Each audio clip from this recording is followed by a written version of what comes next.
Evening all, and welcome back to Kerbalism. Last time out, we managed to strand Jeb, Bill and Bob on Minmus by smashing the engine off the back of their flying saucer and leaving them in a fair predicament. That is why we are launching this craft here. This is on its way to Minmus directly. It's pretty much the same, just without the science on board it, so they'll be able to get in it and come home, hopefully. It does have what looks like a bomb attached to the bottom of it, but it's not. It is actually a satellite, which I'm going to put in orbit of Minmus to bounce the communications around, because to land where Jeb, Bill and Bob are, I would need a pilot on board, and these only take 3 crew, so if I had a pilot, we'd have to leave 1 Kerbal behind. So I'm going to put a satellite in orbit, which can bounce a signal back to Kerbin, and then hopefully we can time it right to land time. It also has 4 tiny little engines underneath, just to allow it to land vertically, little twitch engines. That will help a lot with landing vertically. So that's the plan. All we need to do is get to Minmus before Jeb, Bill and Bob suffer fate worse than death. Or just death. And 9 days have passed and we are here, just entering Minmus's sphere of influence. Quite fortunately, Minmus does rotate fairly quickly. So the batteries that are on board the science ship, they aren't good enough to last the whole night, but through a clever bit of, see here, shadow and that, basically turn the air pump, the humidity and pressure control and scrubber off at night and then turn back on during the day. And that seems to keep the batteries, it drops to about halfway, comes back in, so good way, and they can survive the night without them being turned on. Things might get a little stuffy, but well, rather be a little bit stuffy than dead. Okay, so we are in a, we're going to come in at a polar orbit, which is a little bit awkward. I'm honest with you, I would have preferred this to be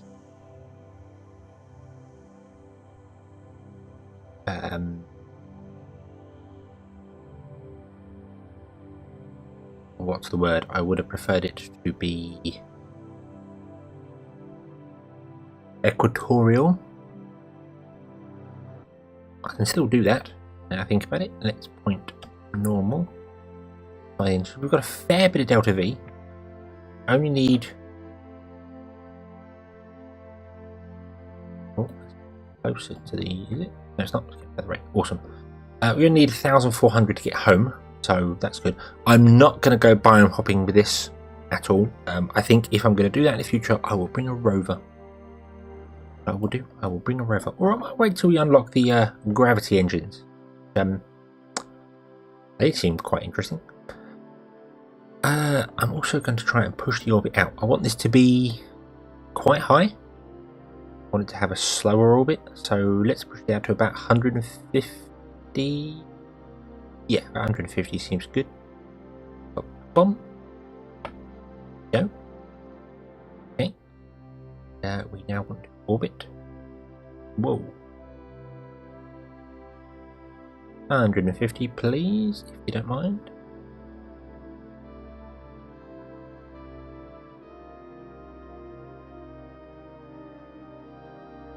There we go. 156. Switch around really quick. There we go. That's good. Right. Point at that and then make sure. Nope, we've done it again. For some reason, every time I change to any of these with these ships, they always turn with their belly facing the sun, which is not where my solar panels are. So maybe in the future I'll put the solar panels on the bottom. Maybe in the future I'll make them a nuclear pad. Don't know. There is a cargo bay here. Which at the moment just has a little probe inside. I don't know if I even needed that. I think these have probes built in anyway, but it's there just in case. And I have realised there's no antenna on this.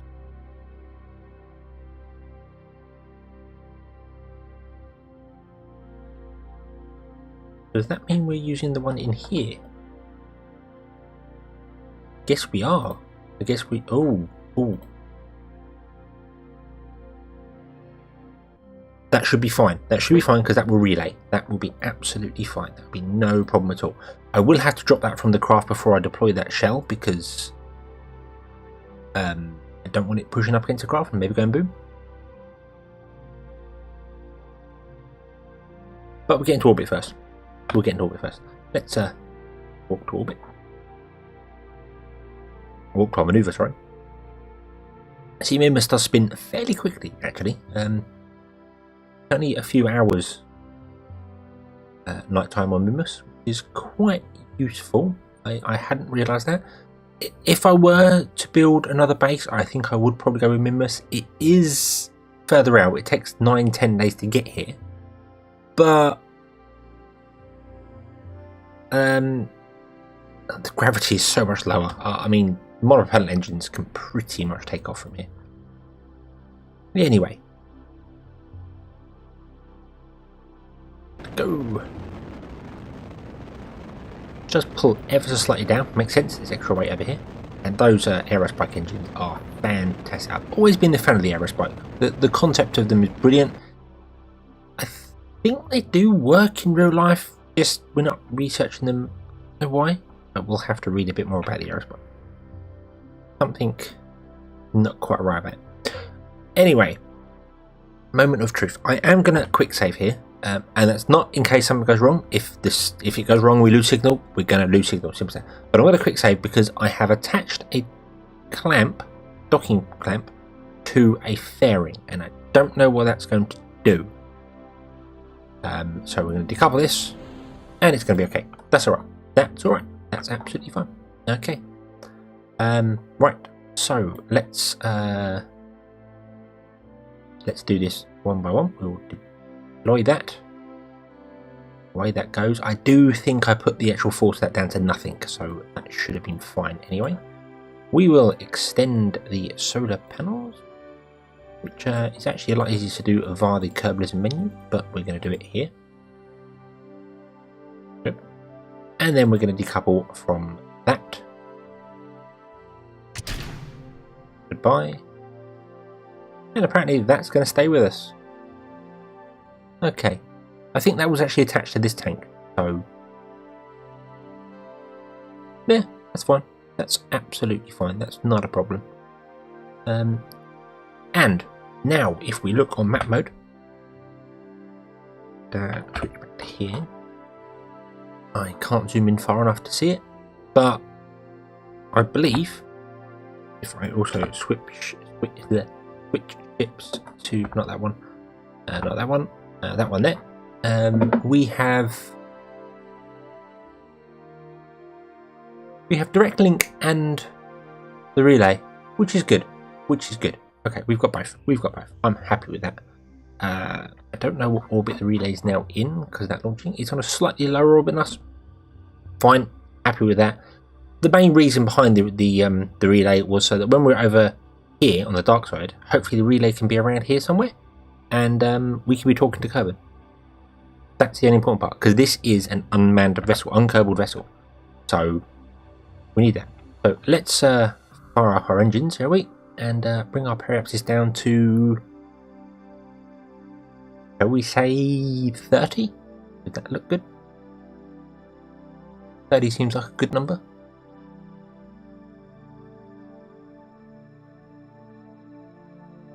Here we go. And we'll go down there, and of course we're going faster than the relay. The relay will probably be about here somewhere when we get there, which means we can bounce to that and then round, in theory. I'm not going to head straight for the surface, because if I've got this wrong, it goes boom, and we don't want it to go boom. Although it could go boom so long as the engine survives. Sure, we could figure out some way to get the engine. But I'd rather have the whole craft, so let's go round. See what happens. Oh, actually, we are linking to that. So it is, I believe, the internal antennas, because all probes have internal antennas. I believe if you have a level 3 tracking station, it can actually reach Minmus. But I've only got a level 2. I might have level 3. I don't know. But I think I've only got level 2. and that can reach just past the moon, I believe it is. So yeah, close the doors, and we'll go around to here.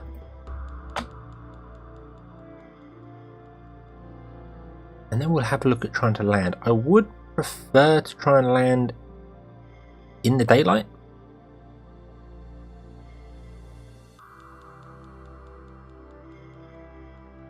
But I'm not all that fussed, if I'm entirely honest with you. Right, I want to go retrograde and bring my orbit down. So, and then I want to face north and I want to bring my orbit up. Oh, that's a weird noise. In fact, I didn't really want to bring my orbit up yet because I'd much rather this go around today. We do have a fuel cell on board, which will be fine, and this does have plenty of electric charge. But I would rather land during the day, just in case. Just in case. So, right. In that case, we're going to accelerate time. Yeah, see, we can get a direct link with the KSC. So I must have a level 3 tracking station, or maybe we have a level 2 one. I don't know. One thing I do want to do is go to this here. Configure, and I want to turn off signal and battery, and I'm happy with that, I think. Yeah, happy with that. Okay, so we'll turn off signal and battery, just so it doesn't slow time down. I should rename that as well, but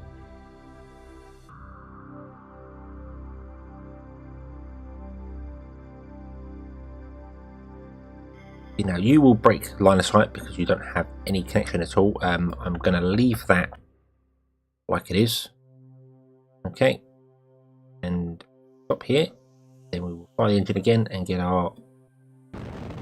Whoa, no we won't. Fire down instead.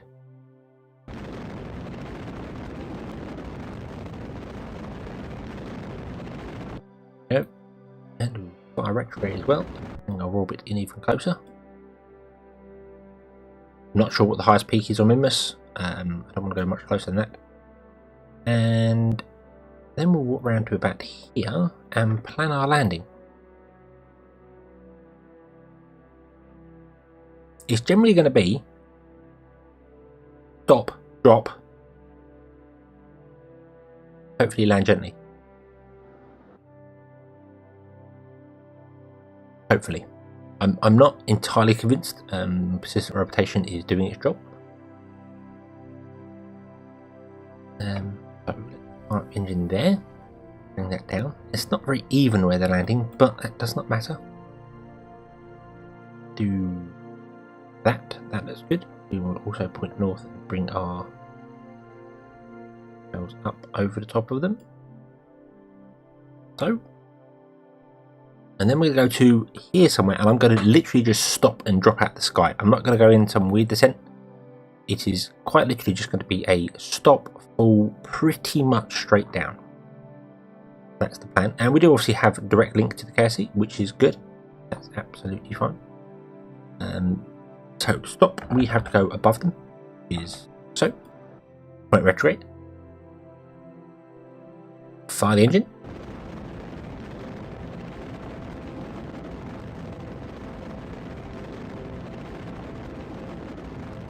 And stop there. And we also have to maneuver south of it. There we go. Right. So now I'm going to activate these other engines. I'm going to deactivate that one. And then going to control from this crew hatch on top. And deploy our landing gear. Okay. That means that now these engines are in direct control of this craft.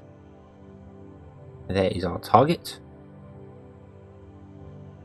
Everything is looking good. We have a direct link to Kerbal, which is going to be in the sky for a very long time. We have Duna watching and the moon. Don't see anybody else on the horizon. Nope. Okay. And we will bring them home. We will bring Jeb, Bill and Bob back. after leaving them stranded. I don't know if this is the first time I left them stranded or not. I'm not sure.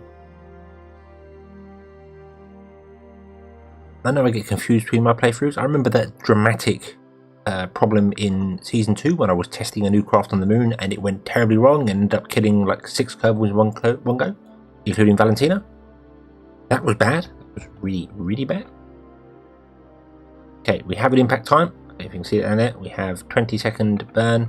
Oh, stop. Stop. What are you doing? Why are you doing that? Stop. Ah, doing that because, wow, we have loaded the vessel. Right. So, let's... Whoa! Sorry about that. That's loud. Zoom right out.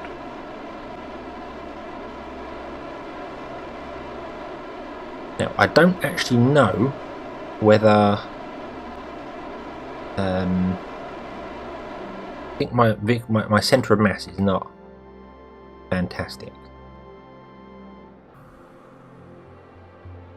So if I do that, we can pretty much hover, which is awesome. However, we only have 2 minutes worth of hover power. These engines are not very efficient at all. That's fine. That's absolutely fine. Let's spin to face them. Just so I know leaning forward will make me go that way. Bring the engines up and lean back because of obvious reasons. Right. For what's going on there. And I actually want to go radial out, please. Let's go radial out.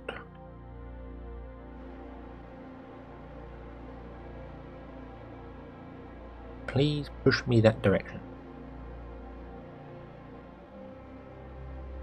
Head over there. Doesn't matter, we don't have to because there's plenty of monopellant. They can walk. It's less than a kilometre. Not a problem. I would just really like to land somewhere near them.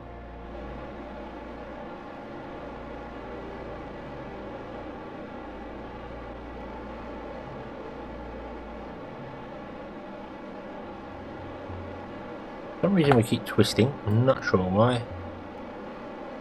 Keep twisting that way under the engines, which is a little odd.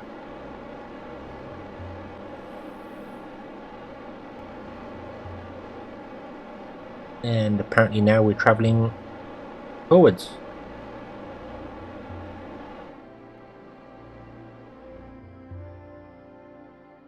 Which is fine. Slowly but surely we'll travel over there. Obviously keep an eye on the vertical speed here. We want it to we want it to basically be hovering. We've got a hover option here for VTOL, but I think this is for the specific engines designed for this craft. You've got a actual engine which is a turbojet, not turbojet, a fan engine, and there is also a gravity engine which you get later. I really like the sound of, and I really want to play with that gravity engine, but we don't have it yet.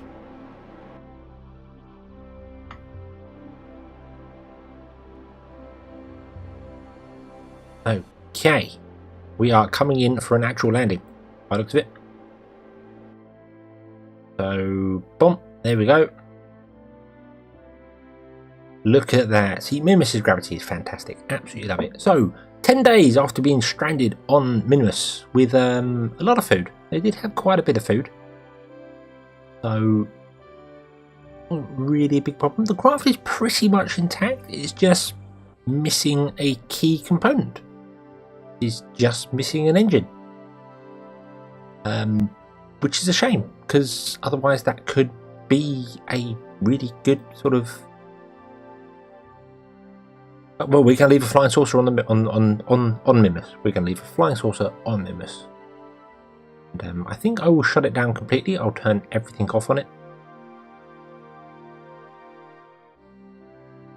We are going to park right next door. Full stop. There we go. Hello, your rescue craft has arrived. I believe you ordered one flying saucer back to Kerbin.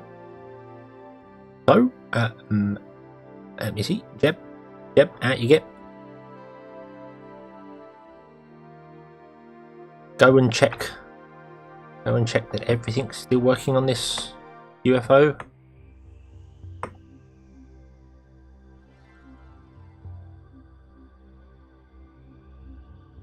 Bill, there you get.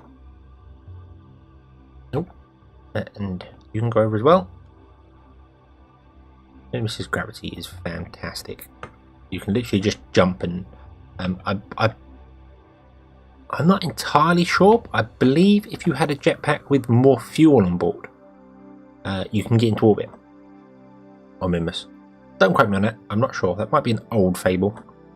I think it's right, it's just you actually run out of fuel before you can accelerate fast enough.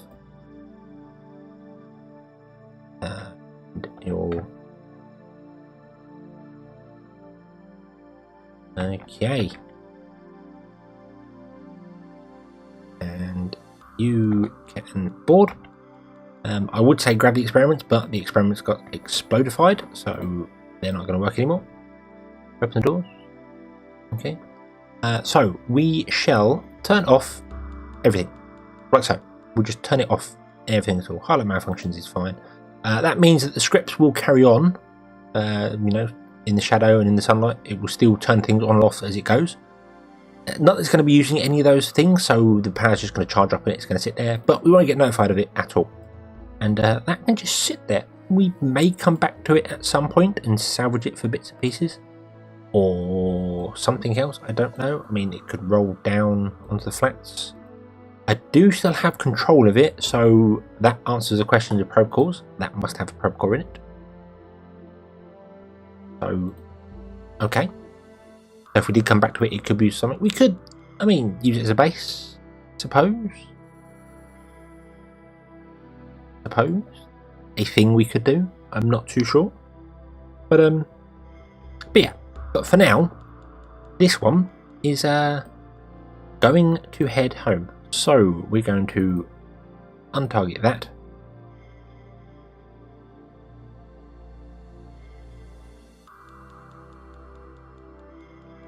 And I think we're just going to go radial out and fire the engines.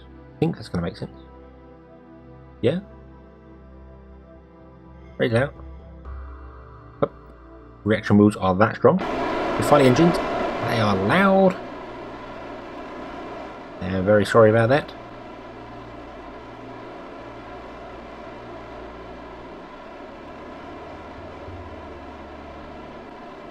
And then once we get to that'll do. Meters, we'll bring the gear in. We will shut down these engines. I should have set these up to an action group. Didn't think about that. Don't really use action groups. I probably should. They're very, very powerful and fantastic things. But I generally forget they exist. That's my problem. Right. And then we fire the engine eastward.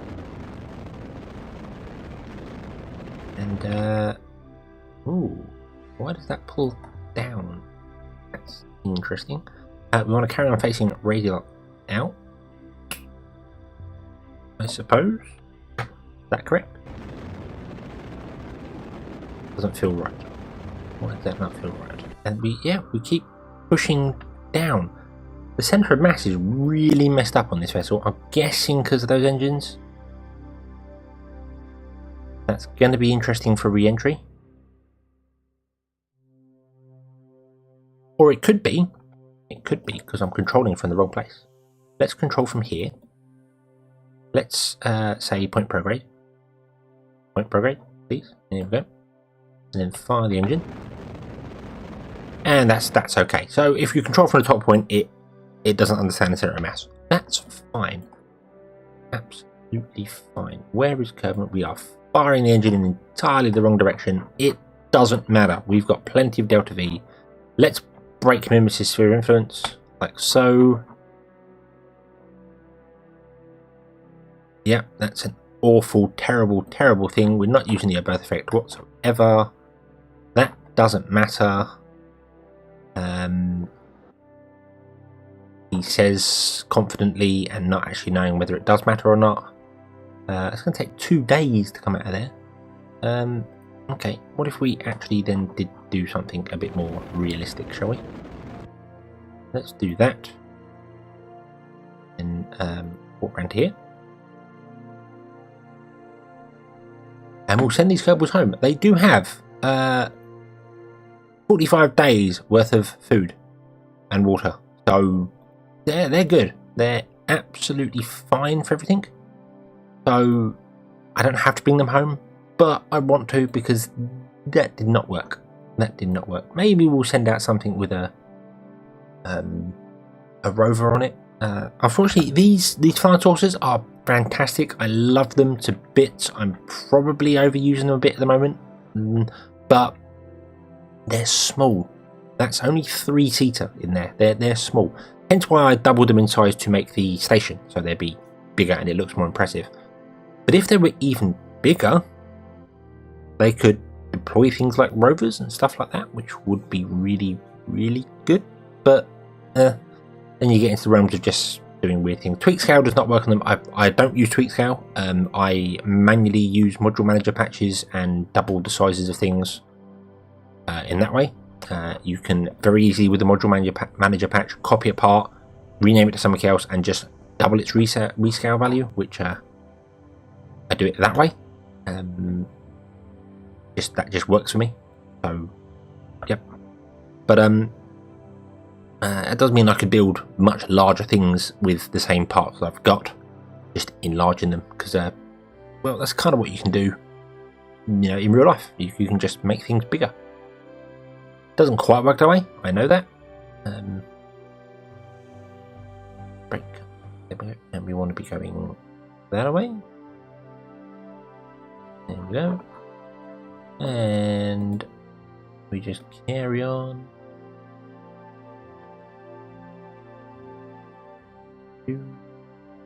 So, and we end up almost encountering the moon.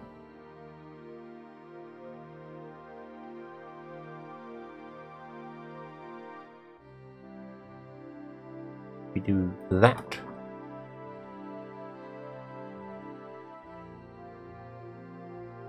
That along the, yep, there we go. That will crash us into the planet and we will burn and die. We don't want to do that. I'm very confused as to why it said you need 1400 Delta V. No, I'm not. No, I'm not, and I know why. I have my Delta V planner, the wonderful website, this one. I have that set to ignore error braking. So it never uses error braking. I've done that because some craft I build can't really error brake. I'm not sure what the capability of a flying saucer is error braking wise. I would much rather park it in orbit and then drop it in myself. Hence why the 1400. So that's what you need to land on Kerbin if it didn't have an atmosphere. Or it's got an atmosphere, but if it wasn't using error braking. So, okay. Let's point towards our target. Let's go around for an hour. Let's fire the engine for 9 seconds. Wow, that is spinning like a nutter. Whee! I hope you don't get dizzy in there. And we will return home, and then we'll get home in 8 days or so, which is fine. And then when we're down there, we can slow down and use all the excess fuel to slow down, because the slower you're going, if you can do what I did here on Kerbin, if you just basically stop and drop through the atmosphere, if you do it on Kerbin, what I did here on Minmus, stop and just drop straight down almost. If you do it on Kerbin, if you can stop and drop straight down, you don't get any overheating. You do get some overheating, but nowhere near as much. So yeah, that's one of the fantastic ways of doing it. That's but let's just fire the engine now. That'll do. Close enough. But basically, the more you can use the engine to stop your ship, the less overheating you have to worry about for anything really. Right. What is that? Oh, I really hope 94. 94 is good. We will stop at 94. Okay. So, they're safely on their way home, which is awesome sauce. Let's escape, and then we'll set an alarm, and we'll go back and have a look at what else we can do. I think perhaps, in fact, no. Now looking at the recording time, actually, we will bring this episode to a close. So, we shall return Jeb and Bill for the next one, and then we'll have a look and see what else we can do for doing things. I do want to upgrade the station with its added things, but I can't afford it. We're broke. So, also, we do have an asteroid coming in. Well, oh, Deep Space Telescope. We've got an asteroid. That one? Target. Yeah, 70 days we have an asteroid. I believe I've got that in Kerbal. 60 days. Yes, because I set 10 days added to it, so we can build a craft to gather that. So it's going to be another 10 days to get Jeb and Bill and Bob back. That'll leave us 50 days to build a craft to go and grab that. We do need to do some contracts in between. I think between episodes I'm going to do some contracts and get ourselves a bit of money, because we are running a bit low on money, and we shall be back in the next one with these three on the way home. So thank you very much for watching. I hope you've enjoyed it. I hope to see you again in the next one, and until then, as always, have fun